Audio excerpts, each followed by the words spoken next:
Vamos ver esse trecho aqui. Porque aqui já é o Xandão coagindo o Mauro Cid, aparentemente, né? Então vamos ver esse pedaço aqui. Colaborador.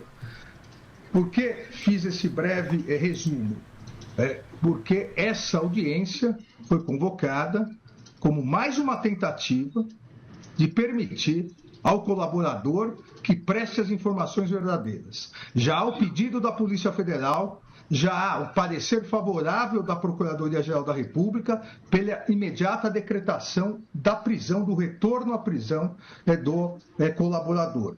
Então, aqui é importante, e exatamente por isso, a fim de possibilitar uma reflexão maior do colaborador com seus advogados, para que esclareça omissões, contradições na sua colaboração, sob pena não só da decretação de prisão, como também da cessação da consequente rescisão da colaboração, e eventual rescisão englobará inclusive a continuidade das investigações e responsabilização do pai do investigado, de sua esposa e de sua filha maior.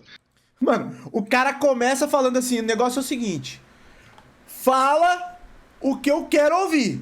Se você não falar o que eu quero ouvir, a gente vai perseguir seu pai, sua esposa, sua filha. O que é isso, mano? Nossa. Eu gostaria de saber se o colaborador está plenamente ciente das consequências da manutenção dessas omissões e contradições. Olha lá, você tá ciente? Você tá ciente de que se você não responder o que eu quero, você vai tomar no meio do seu cu? Ah, não, né? Então, esteja bem ciente. Sim, senhor. Então, Cristina, vamos transcrever. Foda que só mostra esse trecho nessa parte aqui. Eu não achei ainda a delação completa. Eu achei que esse vídeo aqui era o vídeo, mas aparentemente a Veja é muito imbecil. Não sei se já tem em algum outro lugar. Mas eu tenho um outro vídeo que está relacionado com esse assunto, que mostra aqui o que o Gilmar Mendes falou quando uma coisa similar rolou na época da Lava Jato. Se liga aqui, ó. Porque é muito grave para poupar a justiça desse tipo de vexame. Emílio Odebrecht fala, e veja, isso teria que ter inquérito, igual a esse inquérito que nós tivemos aqui, para saber o que se passou. Porque as pessoas só eram soltas, ministro Fachin, liberadas depois de confessarem. E fazer a... As pessoas só eram soltas e liberadas depois de confessarem. Por diligência. Isto é uma vergonha. E nós não podemos ter esse tipo de ônus. Isso é uma vergonha. Não podemos ter esse tipo de ônus, hein? Coisa de pervertidos. Claramente se tratava de prática de tortura. Olha isso. É o próprio Gilmar Mendes, outro ministro do STF, fazendo a leitura aí de como ele vê a condução aí do Alexandre de Moraes. Usando o poder do Estado. É disso que se trata. Vamos chamar as coisas pelos nomes. Sem dúvida nenhuma, se trata de pervertidos incumbidos de funções públicas. Isto é uma vergonha.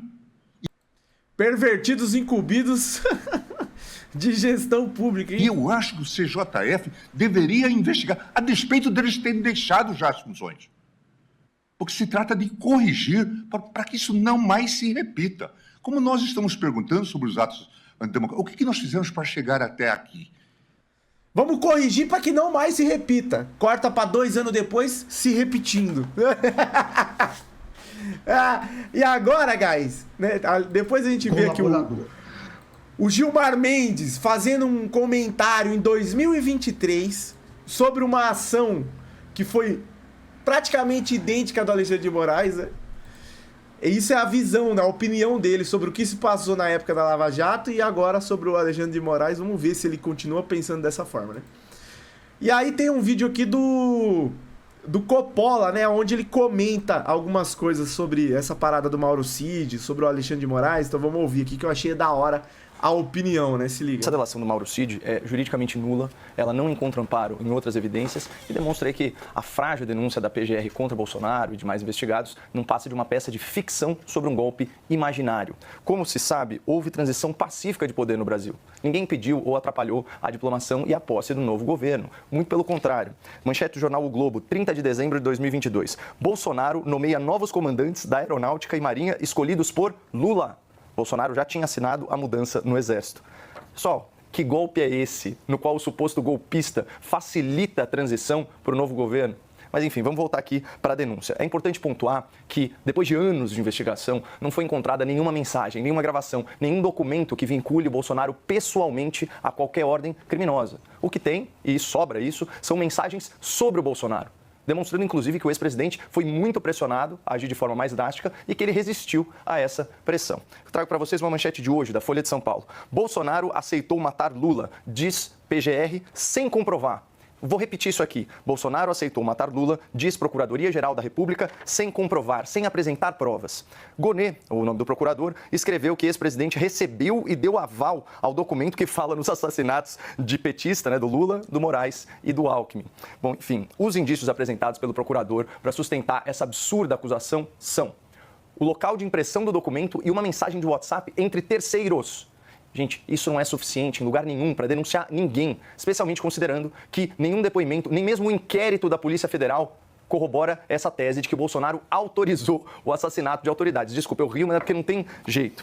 Aliás, o jornalista Cláudio Humberto, na sua coluna, fez um diagnóstico muito preciso das investigações que levaram a essa denúncia. Abro aspas aqui. O uso impressionante de expressões condicionantes revela uma certa insegurança sobre a narrativa oficial. Então, conforme a apuração dele, os termos hipótese ou hipotético aparecem 25 vezes.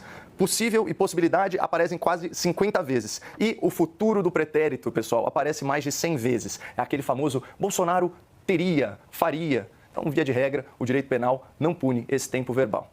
Mas, enfim, na ausência de provas substanciais para corroborar a narrativa de golpe, para incriminar o Bolsonaro e os seus aliados, a PGR construiu essas especulações, esses achismos, totalmente agarrada no depoimento do único delator do caso, o senhor Mauro Cid, antigo ajudante de ordens do ex-presidente Bolsonaro. Então, vamos aos fatos sobre a principal prova que a Polícia Federal, o ministro Alexandre de Moraes e a PGR conseguiram produzir ao longo de anos de investigação abusiva. Primeiro fato, como bem disse o Zé, por lei, a delação premiada por si só não é suficiente para que o tribunal não é nem sentencie, para que ele receba a denúncia, muito menos para ele fundamentar a sua decisão. Tudo o que o Mauro Cid disse precisa ser corroborado por outros meios de prova. E ao contrário do que o jornalismo preguiçoso, o jornalismo militante faz parecer, as conclusões da polícia, as conclusões da procuradoria não constituem prova. Elas refletem apenas uma interpretação dos fatos. Nesse caso, uma interpretação impossível dos fatos, como disse a Folha de São Paulo, ao demonstrar que Bolsonaro foi acusado sem provas de apoiar assassinatos. Segundo fato importante, o Mauro Cid foi preso preventivamente e só foi liberado depois de fechar o seu acordo de delação premiada. Vamos ver o que o ministro Gilmar Mendes... O cara foi preso preventivamente e ainda o maluco vira pra ele e fala assim, o negócio é o seguinte, você vai voltar pra cadeia, a gente vai prender seu pai, sua mulher, sua filha, se você não responder o que eu quero aqui. Pensa bem que você vai falar pra mim.